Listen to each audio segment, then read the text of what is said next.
Hey there, Jordan coming at you from followjordan.com, once again from Campeche, Mexico. Now this video is going to be a little bit different. I kind of avoid the whole Dear Diary thing and just focus on like fun stuff, fun and games, the food, the hostels, the buses, all this crazy stuff. Cows, I like cows. But this time, and I was kind of deliberating between making this video or not. A couple of reasons I didn't want to make it. Number one, I don't want to scare you about Mexico. I don't want you to think just because you're hearing this little story that Mexico is so dangerous. Everyone before I left, where are you going? I'm going to Mexico. They were so scared like it's a drug war. But I got to say, like, in the streets here, I feel safer here than I've felt anywhere else in Latin America. Every plaza, every main plaza in every city I've been to has free Wi-Fi, and the whole world is out there in the middle of the night on their laptops. I walk out there all the time with my laptop. Generally, I feel very safe. And this story, the way it ends, you'll see it's no different. But another reason I didn't want to make this video is I didn't want my mom to hear it and freak out that I'm in danger and all this stuff. And I hope that the conclusion of the story shows you once again that I'm not.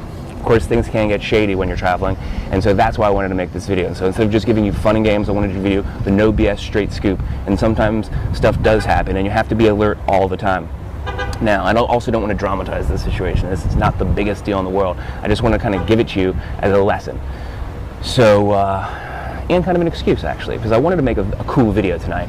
I was at this, in the market here in Campeche. There's all these like little taqueria places and these like mobile shacks kind of thing, where they cut up a whole pork. Every day they wake up and they cook the pork and they bring it to the market in this little stand, and they make tacos, tortas, which are small baguette-style sandwiches, and trancas, which are bigger baguette-style sandwiches.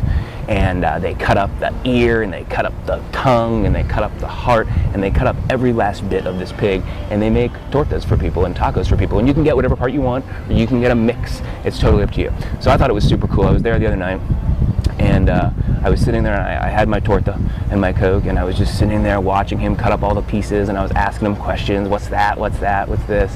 And they asked me if I wanted to make tacos. And so I kind of like looked behind me, you talking to me? And so I get up there and I take the big knife, I wash my hands. Everything's very clean here, actually. They wash your hands before they eat all the time. I don't even wash my hands.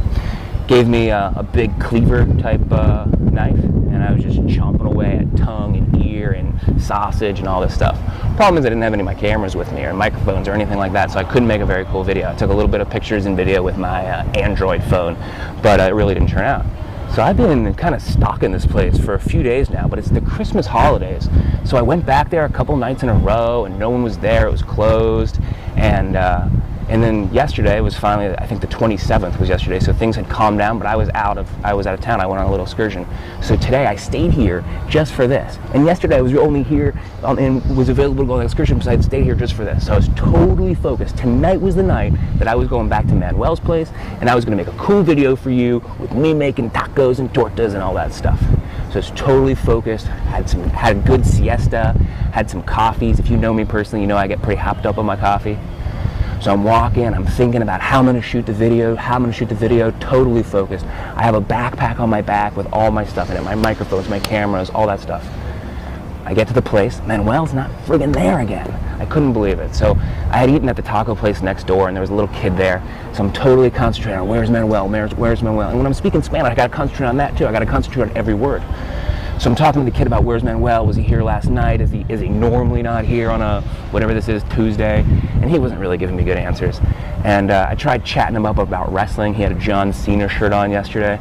So I actually happened to see wrestling last night because I'm a wrestling dork. And I tried talking to him about it, but he just wasn't having any of it. So I just decided that he didn't want to talk to me. I was concentrating completely on Manuel, completely on this conversation to try to get him to open up to me, to give me a little information on Manuel. I decided he wasn't going to talk to me, didn't want to talk to me, so I turn around. And in like the 1 second I turn around, this all happens very, very fast and all like on a subconscious level almost. I like sense this guy next to me. And this happens all the time when you're traveling. You're walking through a crowded market, you have to be alert. You have to know kind of like if there's somebody walking on the side of you, you don't have to freak out. You don't have to be paranoid. 99.9% with a little bar over it of the time, he's not going to have any harm. In fact, if there was harm, he would help you most of the time.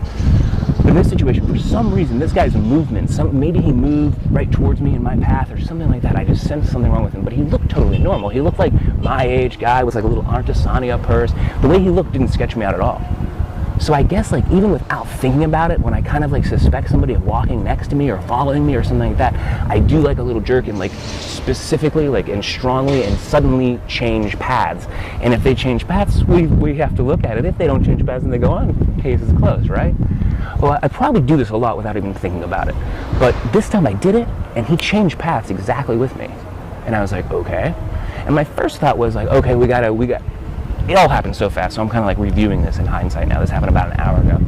But right when he turned, I noticed that he turned with me real suddenly, real awkwardly, to like a 180-degree angle, basically, or 90-degree angle. And so I turned again. Now I'm completely going back in the opposite direction, back towards the taco places.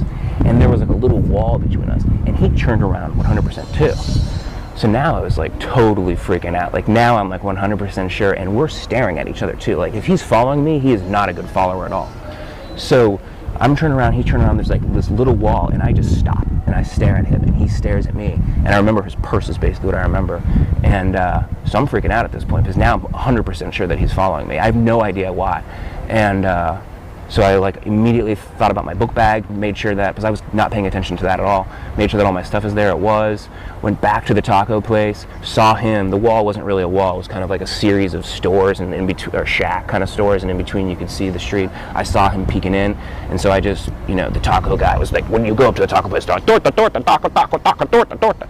And so I was just like, no, I just want to stay here for a second. He kept offering me, and I just said, I just saw something peculiar. I just want to stay here for a second and chill out. So I guess the moral of the story is you have to be very alert and do the churn check, I would call it now.